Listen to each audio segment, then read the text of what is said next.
Hi everyone, Doug and Julie here with our 2021 Ford Mustang Mach-E electric vehicle.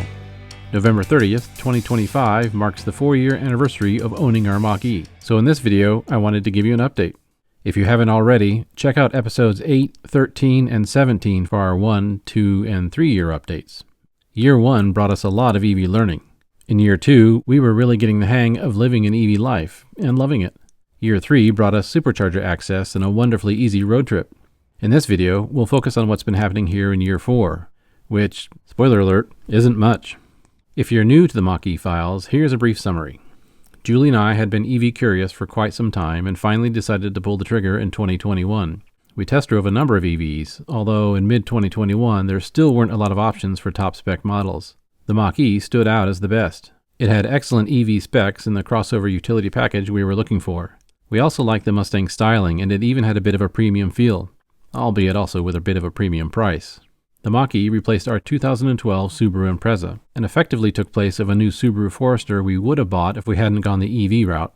As our then main car, and for a while our only car, this had to be a do-all vehicle to carry people and things whenever the needs arose.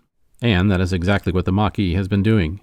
It hasn't racked up high miles because Julie and I both work from home, but it still made occasional office visits and of course handles regular weekend errands.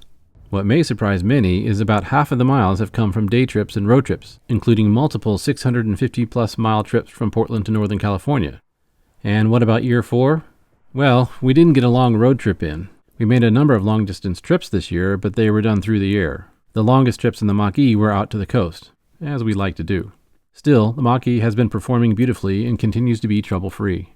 That's not to say it hasn't seen the dealer a couple of times, and the body shop, but more on that in a bit.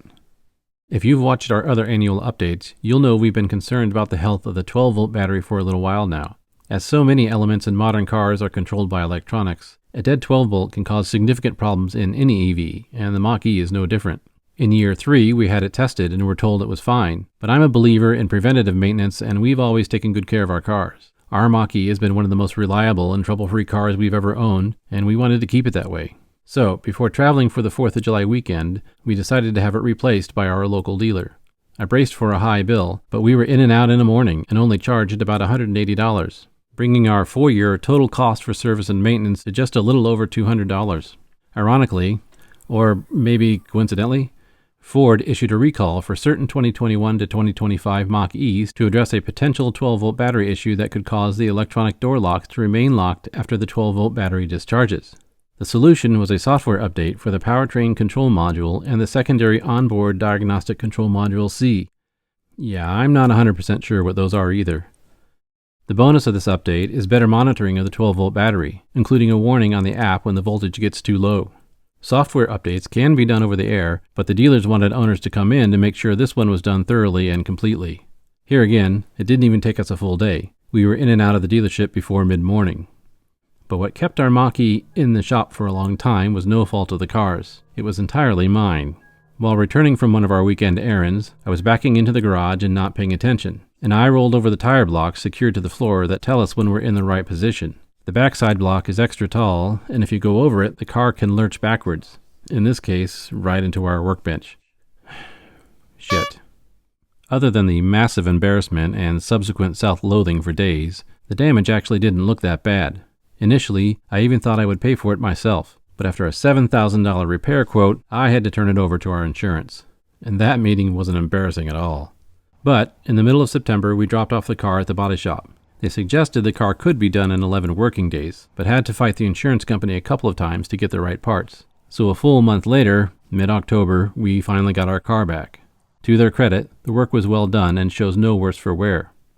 There was one other major consequence of the accident, although in the long run we'll probably declare it as a positive one. Julie and I had been living with one car for a couple of years, and since we both work from home, it worked well. But there was always that lingering concern for the few days when Julie or I had to go into the office for whomever was still at home.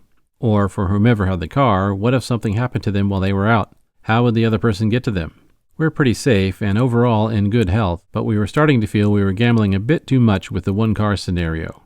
Knowing the Mach-E might be out of commission for a bit, we decided to start looking for a second EV. Even though we would still just have one car while the Mach-E was being repaired, going forward we would be back to a 2-car household. One other factor for getting a second EV was the federal tax credits were ending. If we bought a qualifying EV, we could get $4,000 off the purchase price. We would be shopping for used since we weren't excited about spending money and being in debt again, so this was a big deal. And sure enough, we found a good car for just under $25,000. This 2022 Chevy Bolt EUV Premier, which, with the tax credit, ended up costing us just over $21,000. If you'd like to know more about our Bolt, check out episode 19 of the Mach-E Files where we go into more detail on getting it. Or subscribe, as I plan to do videos on that car as well, although probably not as many as we've done for the Mach-E. One final cost I wanted to add. I didn't place it into the service and maintenance category because it's technically optional, but Ford has something called Ford Connected Services. For the Mach-E, Ford Connected Services use the Ford Pass app and the vehicle's modem to provide features like remote start and lock, Wi-Fi, connected navigation, and over-the-air performance upgrades. After a complimentary trial period, some features like the Wi-Fi hotspot, premium streaming, and connected navigation require a paid subscription or a connectivity package. This is not something unique to Ford and will become more and more common on newer vehicles. It keeps you up to date with technology, but is also a revenue stream for manufacturers. Our 2022 Bolt has something similar with Chevrolet, at a cost of about $15 a month. In that car, most of the connected features can be covered with Apple CarPlay, so we decided against it. For the Mach-E, the phones can cover some of the features, but I especially like the connected navigation as it warns of traffic hazards, etc., so we decided to stay connected and paid for another year. We actually paid for it in year 3, but we had Ford points that covered the cost. This is the first year we've actually paid out of pocket. The cost was $80, but we had a few more Ford points, so I think I paid about $68 for the full year. That's not too bad. We'll try to pay attention to all the times we actually use this throughout the year and see if it's worth the money. So what will year 5 bring us? Well, we already have at least one big road trip planned, this time heading up north to Canada. And don't be surprised if we have a couple more, up or down I-5. But otherwise, we're expecting, or at least hoping, for continued cheap and reliable transportation. EV technology continues to evolve and improve, and while I get excited for new models and am genuinely excited about EV growth overall, so far nothing is pulling us away from our Mach-E. We really love this car and continue to look forward to many journeys ahead. As always, we'll report here if anything interesting or exciting happens, good or bad.